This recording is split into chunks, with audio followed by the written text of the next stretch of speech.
हरिओम। आरोग्य भारती मालवा प्रांत के इस अभ्यास वर्ग के उद्घाटन सत्र में मंच पर उपस्थित आरोग्य भारती के हमारे अपने बहुत सम्माननीय अखिल भारतीय संगठन मंत्री डॉक्टर वार्ष्णेय जी, हमारे मालवा प्रांत के अध्यक्ष डॉक्टर विष्णु जी, सम्माननीय लोकेश जी, इस कार्यक्रम का सफल संचालन कर रहे डॉक्टर वैभव जी, और आपने ठीक ही कहा था मेरे बारे में कि डॉक्टर पुष्यमित्र भार्गव, क्योंकि एक काम बचा है, मुझे अपने आगे डॉक्टर लगाना बाकी है। तो आपने नया लक्ष्य मुझे दे दिया। वैसे मेरे मन में एमफिल करने के बाद से लगातार ये उत्कंठा है कि मुझे पीएचडी करनी है। तो अभी मेयर का कार्यकाल खत्म होगा तो मैं पीएचडी ज़रूर करने वाला हूँ। यहाँ मालवा प्रांत के अलग अलग ज़िलों से पधारे जिले के सम्माननीय पदाधिकारी, आरोग्य भारती के सम्माननीय सदस्यगण,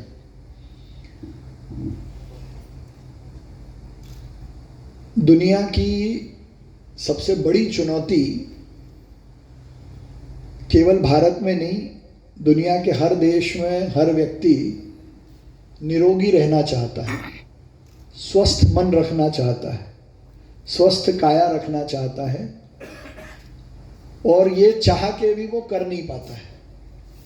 यही दुनिया की सबसे बड़ी चैलेंज है। हम सोचते रोज़ हैं कि रोज़ सुबह उठकर नियमित योगा अभ्यास करें, शरीर का ध्यान रखें, खाना ठीक से समय पे खाएं, लेकिन यही काम छोड़ के हम बाकी सब काम कर पाते हैं।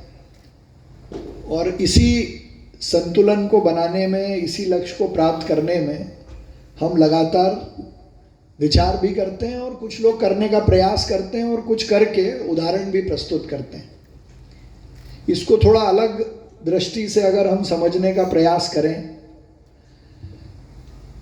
तो ये देखने में आता है कि जब हम होटल में खाना खाने जाते हैं तो हम सब मिलकर बहुत आनंद से खाना खाते हैं, और खाना खाने के बाद ये बात करते हैं कि खाना बहुत स्वादिष्ट था और बिल्कुल घर जैसा बना था। और जब घर पे रहते हैं तो एक ही बात होती है कि बहुत दिन हो गए होटल में चल के खाने। इसका एक दूसरा पक्ष और है, जैसे जैसे भौतिकतावाद बढ़ा या शहरीकरण बढ़ा, जैसे जैसे अर्बनाइजेशन हो रहा है, शहरों की सीमाएं बढ़ रही हैं, तो शहरों के आसपास रिसोर्ट बन रहे हैं, वीकेंड होम्स बन रहे हैं। उसका तात्पर्य यह है कि जो लोग शहर में हैं, जो लोग शहरों में रहते हैं, वो गांव में जाकर खुली हवा में खुद की गौशाला बना के, ऑर्गेनिक फार्मिंग करके, खुद के लिए 2 दिन का समय निकाल के गांव के वातावरण में रहना चाहते हैं। और पूरी दुनिया इस काम में लगी है कि गांव के लोग कैसे शहर में आकर डेवलप हों, उनको नई नौकरी मिले, उनके बच्चे अच्छी स्कूल में पढ़ें और शहरीकरण और बाजारीकरण के पार्ट बने। तो ये जो द्वंद्व दुनिया में है, केवल भारत में नहीं है, पूरी दुनिया में ये द्वंद्व है कि जो लोग शहर में हैं वो गांव जाना चाहते हैं, जिनको समझ में आ गया कि अब शहर में कुछ बचा नहीं है, और जो गांव में हैं उनको शहर में लाना चाहते हैं। और ये सब किस लिए है? बहुत सारा पैसा कमाने के बाद ये लगता है कि ये उस उद्देश्य का नहीं है जो हमको प्राप्त करना था। तो जो आत्मीय शांति है, मन की शांति है, स्वस्थ शरीर का जो काम है, उसको निर्माण करने का, उसके प्रति भाव जागरण करने का काम मुझे लगता है आरोग्य भारती का है। मन से, शरीर से, प्राण से हम स्वयं के साथ साथ समाज के लिए भी कुछ करें। तो चूंकि ये अभ्यास वर्ग है, मैं विद्यार्थी परिषद का विस्तारक रहा हूँ, भारतीय जनता पार्टी का कार्यकर्ता हूँ, तो अभ्यास वर्ग का महत्व समझता हूँ। तो आरोग्य भारती के ज़िले से जितने पदाधिकारी आए हैं, मैं उनका माँ अहिल्या की नगरी में, देश के सबसे स्वच्छ शहर में, जहाँ साफ सफाई होगी वहीं स्वास्थ्य की बात हो सकती है, इसलिए आप सबका देश के सबसे स्वच्छ शहर में स्वागत करता हूँ, अभिनंदन करता हूँ। इस अभ्यास वर्ग की सफलता की कामना करता हूँ। और एक उदाहरण के साथ, क्योंकि जो हमने किया है वो उदाहरण अगर देंगे तो एक नई दिशा उससे तय होती है। तो इंदौर नगर निगम ने देश में सफाई के साथ साथ स्वास्थ्य की दृष्टि से भी काम शुरू किया और इंदौर शहर के 85 वार्डों में हर वार्ड में एक योगा शेड बने, हर वार्ड में एक योगा इंस्ट्रक्टर हो, इसलिए योग मित्र अभियान शुरू किया, जिसमें आज सुबह बड़ा योग का भव्य योग सत्र भी हुआ। हमारे माननीय डॉक्टर साहब उसमें उपस्थित भी रहे। राकेश चौधरी जी यहाँ उपस्थित हैं, वो इसका संचालन करते हैं। कई सारे हमारे योग मित्र भी यहाँ इस सदन में हैं। तो अभी पिछले एक साल में इंदौर के 70 वार्डों में नियमित आम नागरिकों को योगाभ्यास कराने का काम हमारे बगीचों में और योगा शेड में चल रहा है।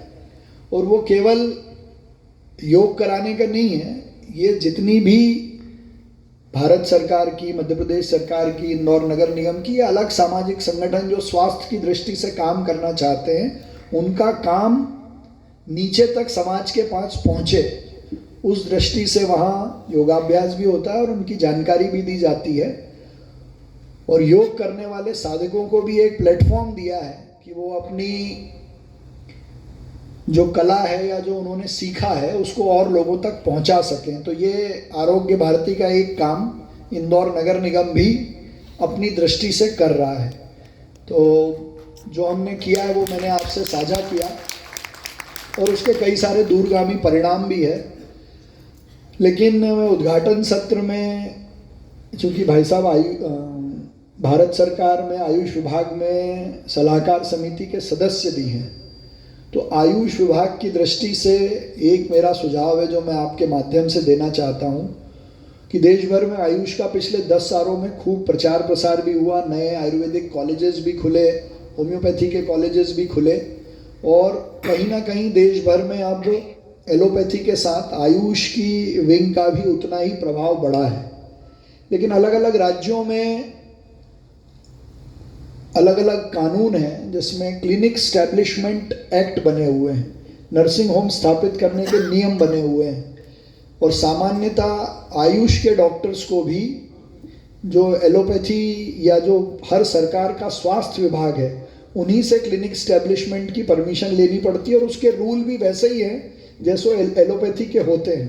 तो मेरा एक आग्रह है, चूँकि आप सलाहकार समिति में हैं, तो आयुष के पैरेलल स्टैब्लिशमेंट में आयुष के क्लिनिक स्थापित करने के लिए, छोटे छोटे केंद्र खोलने के लिए उसकी अनुमति और उसके क्राइटेरिया वो भी अगर अलग से बनेंगे तो मुझे लगता है ग्राउंड लेवल पर योग कराने वाले अलग अलग प्रकार से जो केंद्र चलते हैं उनकी अनुमति और उनका संचालन में एक अलग गति मिलेगी, ऐसा मुझे लगता है। आप सभी का पुनः इस अभ्यास वर्ग में इंदौर की तरफ से स्वागत है, अभिनंदन है। मैं मंच की अनुमति लेकर जाना चाहूँगा। आज रविवार है, इंदौर में कई सारे कार्यक्रम रहते हैं, सबको समय दिया है। आप सभी को बहुत धन्यवाद।